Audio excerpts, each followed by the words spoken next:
Senhoras e senhores, boa noite. Oferecemos-lhe uma bela exposição, provavelmente educativa, mas certamente aterrorizante, nesse nosso mausoléu do pavor. Nossa casa está cheia de duendes, demônios, gnomos, fadas más e algumas presenças demoníacas. Tudo reunido para o prazer e emoção de vocês no que chamamos a Galeria do Terror. Olá, seja bem-vindo a mais um episódio sobre a série clássica Galeria do Terror. Eu sou a Angélica. E eu sou o Marcos. Hoje vamos falar do terceiro episódio da terceira e última temporada de Galeria do Terror, que se chama Rare Objects, Objetos Raros. Esse episódio, ele é dirigido por um dos caras que eu acho que mais dirigiu o episódio, né? Da série, que é o Jeannot Suarque, né? Sim. É o diretor com mais créditos dentro da Galeria do Terror. Já falamos bastante dele. Ele é um cara de origem francesa. Dirigiu muita coisa na televisão e também muitos telefilmes. E faleceu, se eu não me engano, no ano passado, em 2020. Né? Lembro que a gente estava gravando a temporada e a gente recebeu a notícia que ele faleceu. A gente falou, caramba, né? Porque ele é o diretor de Algum Lugar do Passado, por exemplo. Ele é um cara que é realmente relevante e trabalhou muito em Night Gallery. Nossa, bastante, né? Que legal, né? Esse episódio aqui, ele tem um diferencial que a gente até comentou no episódio anterior. O roteiro dele é do Rod Serling, né? Não é baseado em nada e tal. É claro que histórias sobre coleções raras e sinistras existem dentro do imaginário e popular, em filmes, séries, etc, né? Mas esse episódio aqui, o roteiro é dele, né? Ele tem o Mickey Rooney, que é um dos atores, assim, que em Além da Imaginação, ele faz A Última Noite de um Jockey, né? Que é, olha, ele é um cara, assim, um ator incrível mesmo. Você fala assim, meu Deus, o Mickey Rooney tá nesse episódio, então você já fica, né? Fala, caramba, virá uma ótima atuação. Tanto que tem uma ótima atuação no episódio. Só que esse episódio tem um problema. Ele não é muito coerente. Ele é divertidíssimo, tá? Eu acho ele divertido. Então, no quesito diversão, ele é garantido. Mas ele tem várias falhas, assim, que a gente vai comentar, né? O Mickey Rooney, ele é um cara que ele teve 90 anos de carreira na atuação, né? Basicamente. Ele começa com aquela série de curtas do personagem Mickey Maguire, que aliás é o primeiro nome artístico que o Mickey Rooney usou, ele usava o nome de Mickey Maguire, que era o nome desse personagem dos curtas que ele fez durante muitos anos. Depois ele vai ter uma carreira muito longa, tanto no cinema quanto na televisão. E falamos bastante da carreira e quando falamos nem além da imaginação do episódio do Jockey. Nossa, então muito já bom. Tivemos Para quem não conhece esse episódio, gente, procure, porque ele é incrível, assim, é um cara amargo, assim, depende exclusivamente dele. É um episódio que só tem ele numa sala, né? Então são monólogos, né? E é muito envolvente, você não sente passar episódio, né? Acontecem tantas coisas e ele faz muito bem, Mickey Rooney, né? Eu não sei se tu concorda, esses personagens amargos, raivosos, né? Que ele é um cara pequeno. Eu até comentei com o Marcos que é interessante que nesse episódio aqui a gente vai fazer já a sinopse para vocês, mas ele dá tanto medo como aquele personagem de Os Bons Companheiros, aquele ator baixinho que do fica Joey assim, Pesci, né? O Joey O personagem do Joey Pesci. Dá medo, medo. Ele é sinistro.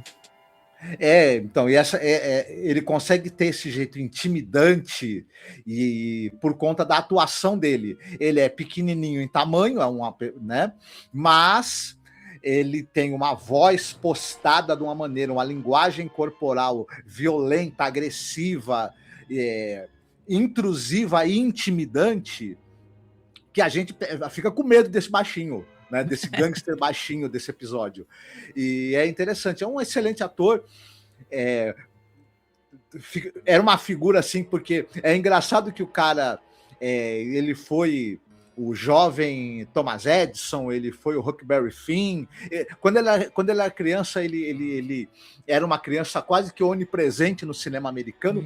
Na adolescência, ele era praticamente onipresente também. Ele viveu o papel de juventude de figuras famosas, de vários, e continuou na vida adulta. E aqui, ele já com uma certa idade, continua dando vida a personagens inesquecíveis.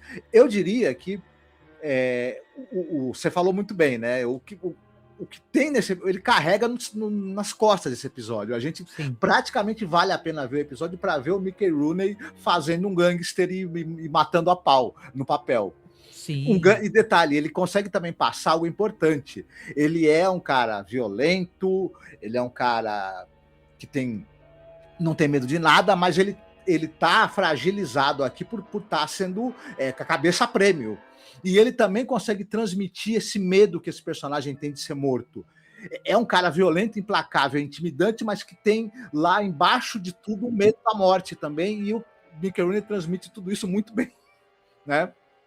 Transmite sim, viu? Claro que também tem outros atores legais aqui no episódio. Por exemplo, eu gosto é pequena a participação da Faye Penn, mas eu gosto. Gente, é impressionante a aparência dela, que ela tinha os olhos líquidos, né? Não sei se está viva, né? A gente não pesquisou, mas impressionante mesmo. Assim, ela faz tipo a mulher do cara, amante do cara e tal. Ele é um cara todo enrolado. A gente vai comentar um pouquinho sobre o que acontece aqui no episódio, pra gente depois também falar por que a gente, pelo menos eu, né, não sei você, eu acho que é um episódio que tem uma certa incoerência, né, mas você assiste e acaba se divertindo, né, porque como é que você não vai achar divertido alguém ter uma coleção bizarríssima de coisas, né, estranhas, né. Tem até um outro ator aqui também que faz no caso, o Dr. Glendon, né, que é o Raymond Massey, que é daquele episódio anterior também, né?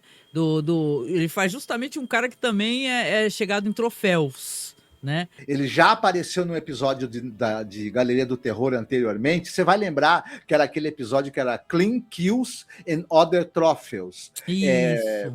Que ele era o cara que é um multimilionário caçador e queria que o filho também desenvolvesse o gosto por caçar, por matar, etc. É um episódio meio que... tá muito interessado nisso. Ele critica, né? Ele fala assim, o filho não quer ser essa criatura violenta e tal, e ele fica... No final vai ter uma surpresa, né? É um episódio divertido. É um episódio divertido de Galeria do Terror, né? Aqui também tem aqui o elenco, tem um elenco até considerável. Tem o Raymond Massey, tem a Faye Penn, tem o David Fresno como Blockman, o Regis G. Cordick, que faz o doutor, um outro doutor, né? No caso, o doutor que apresenta esse Dr. Glendon.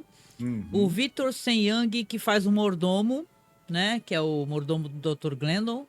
E o Ralph Adano, que faz o Tony, né? Que é tipo segurança do personagem do Mickey Rooney, que é o Og Kolodney, né? Que é um gangster. Esse cara aqui, o Regis Cordick, o médico, vai ser um personagem importante nessa história. E ele era um cara que ele era dublador, ele dublou Transformers, Smurfs. Ele tem uma longa carreira, além de ator, ele dublou muita coisa. Olha, legal. E é engraçado que é um cara que, além de ter uma voz muito interessante, ele tem um rosto interessante também, mas, obviamente, quando ele estava dublando, isso não aparecia. Né? Claro, né? Dessa vez aqui, eu vou passar a bola para o Marcos, então, para o Marcos contar, então, a sinopse, e aí a gente fala um pouquinho mais, tá bom? Também sobre o episódio. Isso, a gente vai começar com esse personagem, o August Kolodney. Ele está num bar, restaurante, e ele tá ali comendo, bebendo, e o barman vai enchendo o copo dele, né? Ele tá lá, vai trazendo mais porção de massa para ele comer e mantendo o copo dele cheio. E detalhe, ele tá sozinho no restaurante, ele tá não tem mais sozinho no ninguém. restaurante, isso. Ele, ali em um determinado momento, ele começa a desconfiar que o garçom ali, o cara do bar, o atendente lá do restaurante do bar, ele tá tentando, na verdade, distraí-lo, né? Tem hora que ele até fala pro cara assim, vai lá fora e dá uma olhada se tem algum carro parado, se tem alguém de bobeira aí na rua.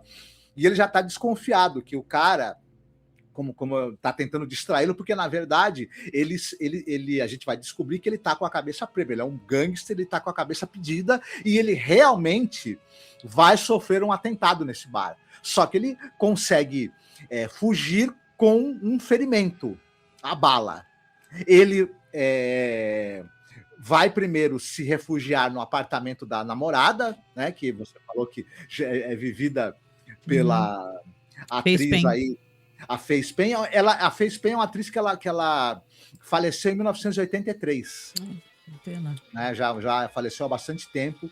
E o que acontece? Ele depois vai entrar em contato com. Como ele é um gangster, ele pede, né? Ele entra em contato com algum capo dele e fala: ó, providencia um médico, manda uns 3 caras aqui para fazer minha segurança, que eu vou sair daqui para ir procurar auxílio médico. Ele é levado, então, para o consultório do médico, né? Vivido pelo ator que nós já falamos aqui, que era dublador também, né? O Regis Koddick. E esse cara, é engraçado, ele tá lá atendendo, ele até fala, você deu muita sorte, viu? A bala passou muito perto de uma artéria sua, mais uns milímetros ali você já era. E o que acontece? O médico tem uma cara, né, de um sujeito assim, tem uma expressão estranha, enigmática, um sorriso enigmático no rosto, e ele fala pro nosso amigo, pro Kolodny, né, pro gangster vivido pelo Mickey Rooney, olha, se você quiser viver mais tempo, você tá com pressão alta, você tá com estresse, você vai qualquer hora ter um troço, se não te meterem uma bala, você vai morrer de um troço. O cara, o que eu posso fazer? Ele fala, olha, eu não sei, eu tenho uma sugestão para você, eu vou te dar um cartão, procura esse cara aqui. Esse cara aqui, ele não é médico, exatamente, mas ele pode ter uma solução para que você... Ele fala que ele pode ter uma solução revolucionária, né? Isso, para que você... Fora do comum. E continue vivo. O Kolodny, que não tá sem muitas opções, né? Porque o médico já deixou claro que se ele conseguir escapar das tentativas sequenciais de matá-lo, de assassiná-lo, o estresse vai matar. Então ele fala, vou lá ver qual é esse cara. E ele vai chegar numa casa muito luxuosa, o cara mora numa casa, numa mansão, né? Assim. E esse personagem que vai atender, ele já falamos aqui, ele é vivido por esse ator que é o... Você citou o nome dele agora. É o Raymond Massey. Isso, pelo Raymond Massey, que nós já citamos que teve... E esse cara, ele faz uns caras meio ricos, né? Ele tem essa fleuma, digamos assim. E o cara começa a fazer algumas perguntas, começa a entrevistar o Kolodny, e o Kolodny, como ele é um bandido, ele fica dando umas respostas evasivas para não ficar dizendo o que ele faz, por que ele está com esses problemas, né? Eu tenho como resolver a sua questão, ele fala, né? Você nunca mais vai sentir medo, você não pode, você não vai se preocupar de ser atacado. Ele revela que o cara que é o capanga dele, o segurança, já tá tramando com o cara que quer matar ele para poder eliminar ele, o Tony, né? Então ele fala assim, olha, tem uma solução, só que todo o seu dinheiro, tudo que você tem, tudo que você possui, vai ter que ser dado para mim, né? Aí ele fica, nossa, eu preciso pensar, daqui a uma semana eu volto. Aí que ele revela o negócio do capanga, ele fala, tem certeza que você vai esperar uma semana? Olha, o teu capanga já tá aí, entendeu? Então ele tá assim, naquela situação, em qualquer momento ele vai ser apagado, né, o Kolodny. Ele acaba sendo servido o cara serve um vinho para ele, fala que é um vinho muito raro, mas ele começa a passar mal. Esse vinho começa a ter um efeito, digamos, narcótico sobre ele, e enquanto ele está ali meio que não chega a ficar desmaiado, ele fica todo tonto e sem poder reagir. Pegam ele e vão levando ele por um local onde há celas. E nós acabamos sabendo que a proposta, na verdade, era que ele ia deixar tudo pro cara e ele ia ficar livre das tentativas dos outros gangsters de matá-lo, porque, na verdade, ele ia ficar sendo exibido numa cela como uma espécie de... Numa cela que é uma espécie de museu de tipos humanos. É uma coleção particular, ninguém acessa ali, né? Mas tem uma questão referente às celas que é muito bizarro, né? Aí a gente vai para a parte da fantasia e da doideira, né? Porque assim, as celas não estão vazias, né? Ele já vai mostrando a coleção dele nas celas. Isso. Então, o que acontece? Nessas celas aí, você tem Amelia Earhart, que é aquela aviadora que desapareceu, né? Nunca foi encontrado nem o corpo dela, então é um mistério, né? Tem um personagem que eu não conheço, que é o Roald Amundsen, né, mas eu acho que ele é muito importante. E tem até o cara do bigodinho, Adolf Hitler, também tá lá, Uhum. E aí ele vai conversando ali com o cara, com o mafioso, e apresenta depois a cela dele. O episódio é bem curtinho, episódio é só isso, realmente. No final ele vai ser trancado na cela, né? Claro que a gente falou assim, mas esse episódio ele é todo muito bem construído na questão dos diálogos, porque aqui a gente tá falando do Rod Serling. Então todo aquele preâmbulo, aquele começo do restaurante, ele é muito fino, muito bem feito. Por quê? Porque você tem o Rod Serling escrevendo um diálogo de um gangster muito violento, que tá tratando muito mal aquele garçom, fica tirando sarro do garçom, pergunta dos filhos dele, mas esnoba ele, mas depois dá dinheiro pra ele. Depois que ele começa a perceber que o cara tá lá e tudo, por que aquele restaurante tá vazio, né? Aí ele acha estranho que ele fala, por que esse restaurante tá vazio, só tem eu, né? Você armou alguma coisa pra mim? E ele é muito intimidador, e aí que entram os caras lá, né? Então todo esse começo do episódio, que dá espaço pra atuação do Mickey Rooney, é muito bom. Inclusive o momento que ele vai conversar com a namorada, fala, você também me traiu, né? Só que ele não elimina essa mulher, ele fala pra ela ir embora da cidade, vai embora, não quero mais te ver nunca mais. E aí que ele vai atrás do médico, e o médico ele já dá a entender um pouco, não sei se tu percebeu isso, que quando os caras, ele fala desse outro doutor aí, né? Ele fica fazendo um sorrisinho, né? Então meio que o que passa ali pelo consultório dele, de vez em quando ele talvez mande pro cara, né? Mas o episódio vai perdendo a coerência de maneira muito rápida. Porque o episódio, quando você vai ver, tem a Amélia Earhart. Oh, droga, eu não sei falar o nome dessa mulher. Eckhart. Tem a Amélia Earhart. Eckhart, tá vendo? Ó? Eckhart. Tá, foda-se. Tem essa aviadora aí. Tem essa aviadora aí, a Amélia. Ah, ok. Ela apareceu mais ou menos nessa época, né? O episódio ali ocorre ali como se fosse ali, na época, talvez o Mickey Rooney fosse o quê? Um Al Capone, né? A gente fica pensando assim, né? Dentro dessa coleção dele seria um Al Capone. Mas os carros são meio dos anos 30 que aparecem, né? Talvez esse cara, ele tenha conseguido encontrar, sei lá, o elixir da juventude eterna. Esse colecionador, porque tem coisas de muitas épocas diferentes. Mas quando você tem coisas, objetos, é uma coisa. Agora, pessoas, né? Como é que tem o Adolfinho lá de pé, lá, coçando a cabeça e andando pra lá e pra cá, né? Então Se o episódio se passa na década de 30, 40, por exemplo, como é que você vai ter o Adolf Hitler que ele vai ser dado como morto em 45? Não, e detalhe, ele falou que ele pegou o Adolfinho na Argentina. Então já é no final da Segunda Guerra Mundial, né? Isso. Então assim, basicamente, ele é um episódio que não tem lá muita coerência. Quando você vai ver essas questões, ele não deixou claro pra mim se o cara toma algum elixir da juventude, e vai que esse Dr. Glendon é um cara que vive, é um cara de, sei lá, 100 anos, 200 anos, sei lá, entendeu? Mas termina meio que bruscamente, é um roteiro assim que as pessoas costumam não gostar. Eu achei ele divertido. Olha só quantos sentimentos conflitantes, né? Mas um episódio, sei lá, não foi uma escrita boa do Rod Serling, né? Mas como a gente sabe que ele estava numa fase muito complicada, porque o pessoal, só de pegar a época em que Nat Gallery estava passando, o que o Rod Serling estava fazendo, o Rod Serling estava dando aula no Antioch College, estava fazendo outras coisas da vida, o The Twilight Zone tinha acabado, então ele não tinha nenhuma ingerência em Galeria do Terror. A gente falou muito do Jack Laird, e nessa época o próprio Jack Laird também não tinha. O showrunner não tinha, tava na mão mesmo do estúdio. Então é um episódio muito incoerente, assim, ele quer ser divertido, eu acho que ele consegue ser divertido, só que perto dos roteiros que a gente já acompanhou do Rod Serling. Vamos pegar um episódio que eu coloco ao lado dele, Eled. Quem me conhece, já ouviu falar de Além da Imaginação, sabe o quanto eu gosto de Eled. O quanto eu gosto, de verdade. É um dos episódios que eu amo esse episódio, quase ninguém lembra muito bem dele, mas eu amo, que é dos caras que são os astronautas que param num planeta onde todas as pessoas estão paradas em poses específicas. Tem uma mulher que é uma Miss, aí ela tá parada, mas não é uma mulher bonita, entendeu? Mas ela tá sendo ali aclamada. Tem um cara sendo... todo mundo batendo palma e saudando o prefeito. Tem um casal dançando. E aí você descobre, spoiler, né? Que isso daí, na verdade, é uma espécie de cemitério. É um planeta cemitério. Onde as pessoas fazem esses tablôs, né? Que chama tablô isso, essas imagens paradas com seres humanos.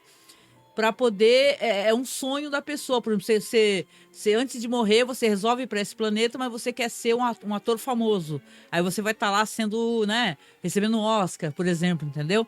Então é uma coisa muito bonita, episódio muito legal. Claro que o que vai acontecer com os astronautas não é nada bom, diga-se de passagem, mas é um ótimo episódio sobre uma coleção insana também, se for parar para pensar, né? Esse mesmo tema vai ser repetido depois no episódio que é o People Are Alike All Over, e que tem o Rod McDowell, que também vai acabar sendo parte de uma coleção. Aí, no caso, numa espécie de zoológico. Zoológico, né? Isso, né? Isso. Esse ser é do planeta Terra, que é muito bom também. Um zoológico intergaláctico. E você tem também o episódio piloto de Jornada nas Estrelas, a Cela. Olha. Onde também o Capitão Pike, ele é mantido eternamente. Você tem uns seres que eles mantêm você sem envelhecer eternamente numa cela ali, também te observando. Então, acaba ficando essa mesma ideia repetida aqui no episódio dos anos 70.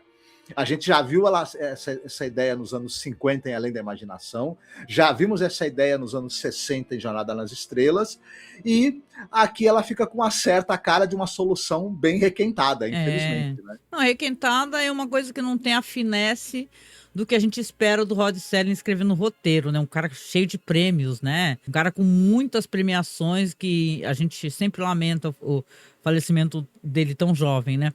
Mas é um episódio bem whatever, assim, ele é só divertido e absurdo, muito absurdo. Sim. E é claro, é tudo esperado, ele não nos provoca surpresa. Porque quando você vai sendo levado para lá, antes de aparecerem as celas, a gente nunca tinha assistido esse episódio. Eu já sabia que era algo assim. Tava na cara que ele ia ser o objeto raro. Porque o cara passa o tempo todo falando do vinho, que é muito raro, da tapeçaria, do vaso, de tudo, que ele quer só coisas raríssimas, que ninguém tem, né? Que o colecionador tem essa coisa, né? Na verdade, é uma espécie de ambição de ter o que os outros não têm, né? Quem falou que gangster é raro? Gangster tá... Porra, manda ele vir pra cá pra pegar a família Bolsonaro inteira, que aí já fica lá, família Bolsonaro, ela prende tudo atrás das grades. Gangster não é um objeto raro, é um objeto que tem uma quantidade excessiva por aí. Não, mas talvez, até entendo que eu acho que, claro que eles não vão colocar na série, tem isso, né? Eles não vão meter ali um Al Capone, apesar que eu acho que poderia, né, tranquilamente, meter um Al Capone ali, porque o cara já tinha morrido nessa época, né? Mas é como se ele fosse um Al Capone. O Al Capone é um nome famoso dos gangsters, né? Midiáticos, né? Etc. Então, talvez fosse algo assim. Mas, dito isto, assim, eu não acho, assim, um episódio, assim... Como a gente vai fazer depois no final da temporada, a gente vai fazer o nosso top 20, porque aí a gente vai falar de todos os episódios das temporadas. Todos não, né? Os que a gente gostou mais, né? Então, aí, isso daí não entraria, não entraria, na verdade. Num top 20, tranquilamente, assim. Mas, assim, na questão de diversão, é divertido. A atuação do Mickey Rooney é uma coisa louca. Você fica ali assistindo mesmo, tenso, né? Com medo desse cara. O que esse cara vai fazer? Ele vai matar esse garçom? Que o garçom tá visivelmente com medo do cara, um medo lascado. Entendeu? Dele, demonstrando todo aquele medo. Mas pode ser o nervosismo também porque ele ajudou, ou então ele permitiu que se arquitetasse aquele plano para poder matar o gangster. Sim, né? A gente imagina que sim, que ele é cúmplice.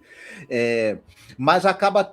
Esse episódio começa tão bem, criando essa tensão, dando essa chance do Mickey Rooney brilhar, e ele talvez seja curto demais. Isso. E tem essa solução abrupta demais, e que já é uma ideia que a gente já viu antes, Sim. melhor trabalhada em séries do próprio Rod Serling, né? Nossa, porque é Charles Belmont Elegy, se eu não me engano, né? Oi? Elegy, por exemplo, é o roteiro do Charles Belmont. Né? O Charles E... Belmont, mas ele pegava os roteiros do Charles Belmont, né? E alguns contos do Charles Belmont, porque vamos lembrar que, na verdade, tem as histórias, são os contos do Charles Belmont que o Rod Serling também fazia adaptação, né? Do conto dele.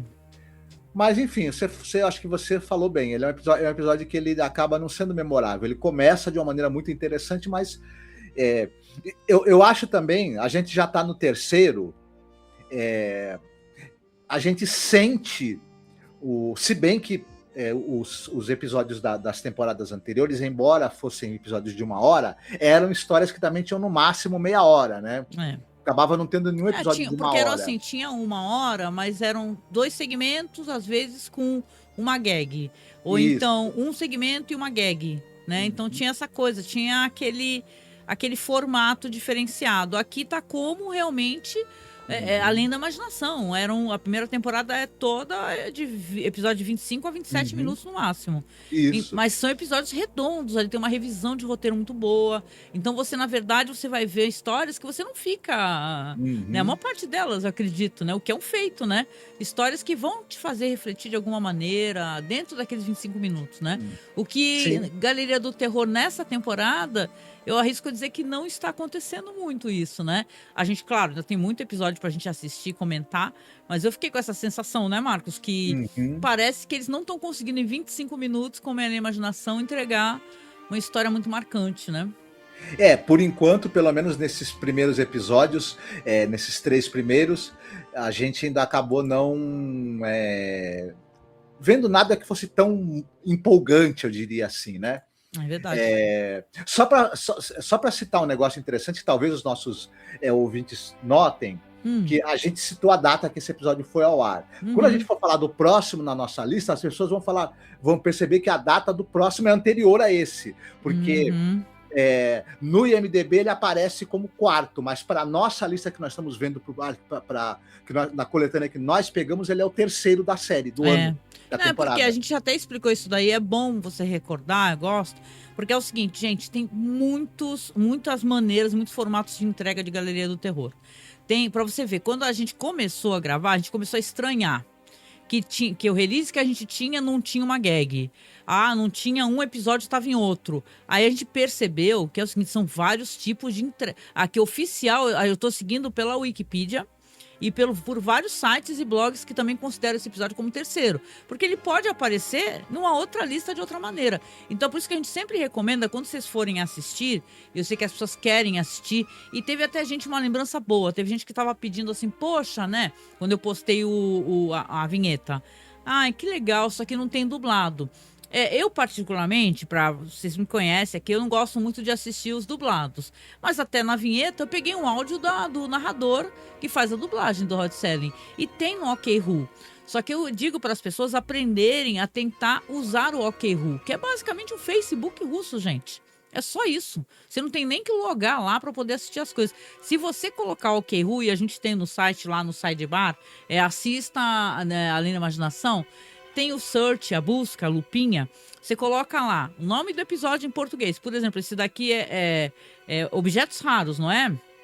Como é que é o nome dele em inglês? Rare Objects. Então, Objetos Raros, né? A tradução direta do episódio. Não considere o título nacional, porque às vezes tem essa... Não vou falar um palavrão, né? Mas tem essa besteira aí dos caras pegarem um título e não tem nada a ver com a história, você não vai localizar facilmente. Mas se você pegar a tradução direta, colocar Objetos Raros, Galeria do Terror dublado, você encontra. Porque algumas pessoas já pegaram um DVD ou então gravaram na televisão, ou seja, a qualidade é sempre inferior, gente, nunca é muito boa. E você consegue assistir dublado, não todos talvez, mas muitos. Nossa, muitos, né, Marcos? Quantos episódios dublados tem? Até às vezes eu ficava assistindo com o Marcos aqui para me divertir com as dublagens. Mas assim, tem muito no OkWho, gente, não procure isso em streaming.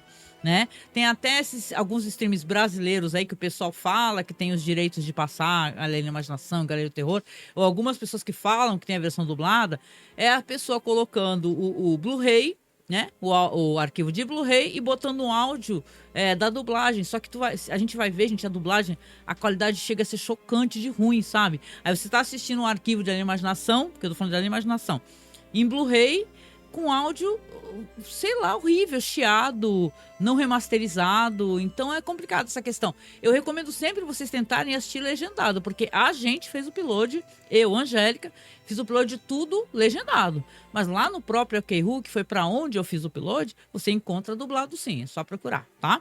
Para esclarecer essa questão aí. E essa questão da colocação dos episódios tem que seguir a lista que a gente está fazendo, que é a lista do release que nós conseguimos arrumar e legendar.